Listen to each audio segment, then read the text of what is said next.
National Weather Service has issued Tornado Watch number 17, effective until 5 a.m. Central Standard Time Tuesday.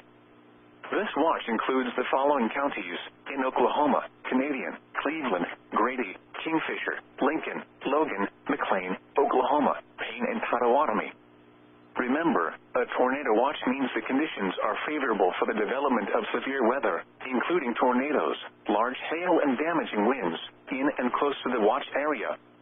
While severe weather may not be imminent, persons should remain alert for rapidly changing weather conditions and listen for later statements and possible warnings. Stay tuned to NOAA weather radio, commercial radio and television outlets, or internet sources for the latest severe weather information.